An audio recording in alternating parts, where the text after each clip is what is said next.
what's up? We're Goodboys. We're at our studio at the White Room in Soho. Coming in. Here we are. Hey, dog. Coming in. Here's our studio.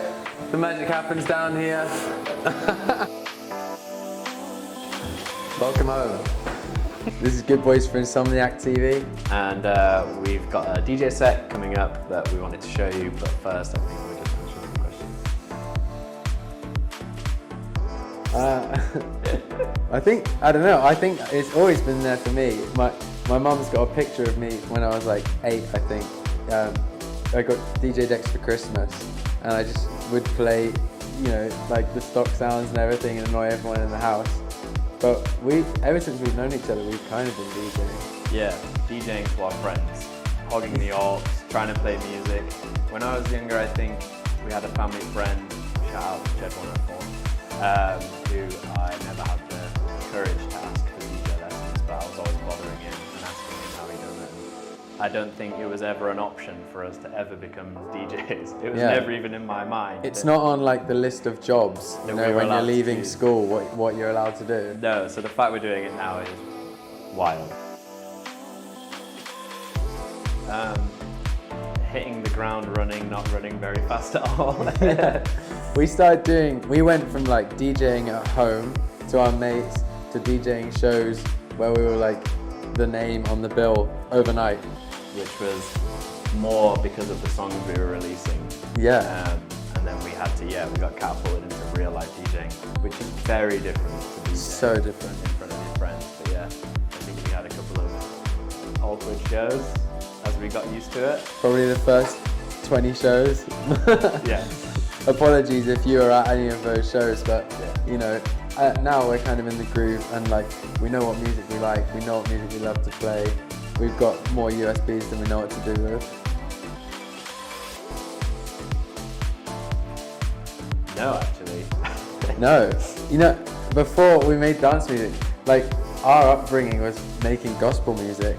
Yeah. And quite the opposite of dance music, actually. The polar opposite of dance music. That's what I mean. We never thought that we would end up doing this. We were making like gospel music, and that was kind of our jobs. Like we were doing that full time, and then we both met and realised we like the same type of music, and we're like, do you like dance music? Yeah, I like dance music. Like house music. Yeah, I like techno. We should make techno together. There's not many people in the gospel music scene who like techno, so that we know of, yeah. Yeah, I'm sure they are. Shout out. Pretty awful, to be honest. Like I say, we were never used to being the headliner in terms of DJing, so we got catapulted into it. I think the dance floor had about 10 people on it when we started, and shout out to them because I think by the time we left there was maybe 15 people there. Yeah, 16 maybe. So yeah, we brought people to the dance floor. We did our first ever show, we did 2 shows in one night. Yeah. And then drove through the night, and they had like 50 people at these shows, and we were super discouraged. And then the next day, like less than 24 hours later, we were doing Capital's Summertime Ball at Wembley Stadium with 80,000 people. Yeah, which is really different. It's so different. And then that night we did another show in another club with like 100 people. Back to it, back on the graph. But yeah, it's looking a little bit better now. Yeah.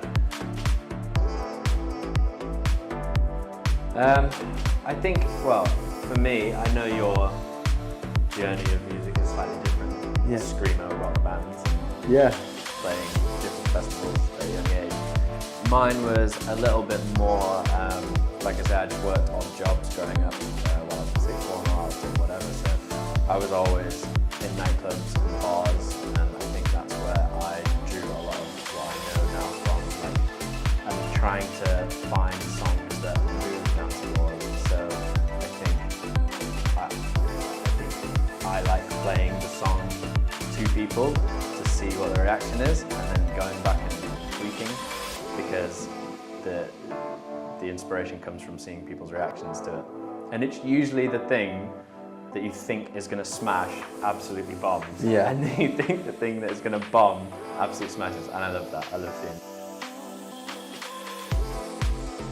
The highlight is just like the fact that people like our music. You know, it sounds like really like you know, like the thing you should say, but genuinely everything else comes from people liking it. And like, I think it's still crazy to us that we can sit here, you know, our studio is back here, and like we can sit here and make music that people around the world love, and we get, like, people like have tattoos of like our lyrics and crazy stuff like that. Like, you know, you make something and it means something to people. I think that's probably like, the idea, right? Yeah, the idea. The initial, well, for you for sure. Yeah. Josh has just been running around the studio like a madman if he's got the idea. And it's usually the moment of like magic in the studio where the idea comes from. Yeah. Because the back end of any music making process, as we all know, is quite tedious and long. Lots of finishing.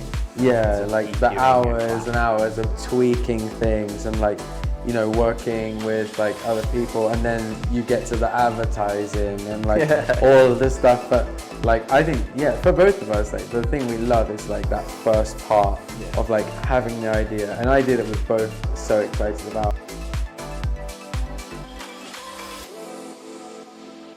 For the first bit of lockdown, we just chilled. Like, we actually took like a couple of months to just rest, and I think quite a lot of DJs did that actually. I think a lot of people just were like, whoa, I didn't realize how fast we were going.